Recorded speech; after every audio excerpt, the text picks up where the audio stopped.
saudara yang dikasihi Tuhan, apa kabarnya pagi ini? Kiranya kita semua baik-baik dan sehat-sehat saja ya Bapak Ibu. Mari kita berdoa. Tuhan, adalah saat yang indah ketika kami dapat dengan teduh dan tenang datang menghampiri Engkau yang Maha Kudus, berbicara denganmu dan mendengarkan suara Tuhan melalui firman-Mu. Kiranya firman Tuhan kembali mengumandangkan kepada kami kehendak Tuhan kepada kami murid-murid-Mu ini. Terima kasih, dalam nama Tuhan Yesus kami berdoa. Amin. Bapak Ibu, saya mengajak kita untuk membaca kitab Yakobus pasal 1 ayat 9. Baiklah saudara yang berada dalam keadaan yang rendah, bermegah karena kedudukannya yang tinggi. Demikian jawab pembacaan firman Tuhan. Yang berbahagia adalah setiap kita yang mendengarkan firman Tuhan, memelihara, serta melakukannya dalam kehidupan kita setiap hari. Bapak Ibu Saudara, firman yang satu ayat ini merupakan ayat dan pesan yang sangat prinsip bagi kita orang Kristen, bagi pengikut-pengikut Kristus. Ya, pesannya adalah supaya orang-orang yang kedudukannya rendah tetap dapat bermegah dan memiliki harga diri. Tidak minder, tidak rendah diri, tetapi sebaliknya tetap dapat berdiri dengan kepala tegak. Nah, gereja harus betul-betul memperhatikan hal ini.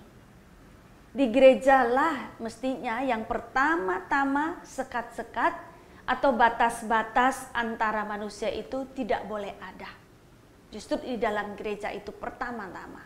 Nggak boleh ada batas-batas antar manusia, ada sekat-sekat antar manusia. Ya.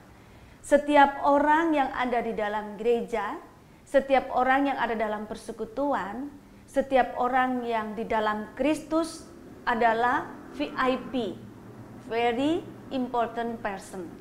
Setiap orang sangat penting artinya. Tidak ada orang yang tidak very important person. Setiap orang adalah sangat penting gitu. Setiap orang sangat penting karena memang setiap orang penting bagi Kristus. Jadi kita tahu bahwa bagi Tuhan Yesus setiap orang sangat-sangat penting. Oleh karena itu Tuhan Yesus mau menyerahkan, mengorbankan dirinya untuk membela, untuk menyelamatkan setiap orang.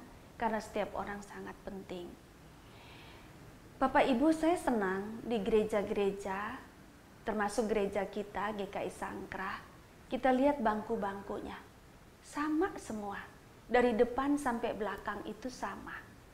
Siapapun, berkedudukan apapun, silakan memilih sendiri kursi mana, bagian mana di dalam ruang yang dia ingin pimpin.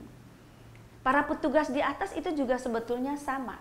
Kita pakai kursi citos karena supaya lebih tidak sempit, tidak makan tempat. Apalagi di masa pandemi. Supaya ya juga kenapa duduk di atas, bukan mereka lebih tinggi, tapi supaya bisa pelayanannya lebih lancar bagian-bagian yang bertugas itu. Jadi kita tahu bahwa betapa penting bagi kekristenan mengenai untuk tidak memasang sekat-sekat batas-batas antar manusia. Zaman dulu gereja-gereja melakukan hal itu ya Bapak Ibu. Kita masuk di gereja tertentu, apalagi gereja kuno, ada kursi tertentu yang sangat megah dan itu untuk diduduki oleh orang-orang yang berjabatan khusus. Nah itu sekarang mudah-mudahan tidak ada lagi di gereja-gereja tersebut. Kalau di gereja kita jelas tidak ada. Karena Bapak Ibu, setiap orang adalah sangat penting di hadapan Tuhan. Maka baik orang yang merasa kedudukannya rendah, jangan merasa minder, tidak boleh merasa rendah diri. Dan juga jangan terlalu berperasaan dengan keadaannya. Dan orang-orang yang mempunyai kedudukan yang lebih tinggi, jangan pernah sekali-sekali memandang rendah dan merendahkan orang lain. Ya, mari Bapak Ibu Saudara, kita mengangkat harkat dan martabat manusia bahwa kita semua sama pentingnya, sama tingginya di hadapan Tuhan Allah. Tuhan menolong kita semua. Amin. Tuhan, prinsip yang baik yang Engkau berikan kepada kami ini sebagai ajaran yang baik dan ajaran yang sehat. Tolonglah supaya kami anak-anak-Mu betul-betul mengingat hal ini dan mempraktekannya secara nyata. Terima kasih, dalam nama Tuhan Yesus kami berdoa.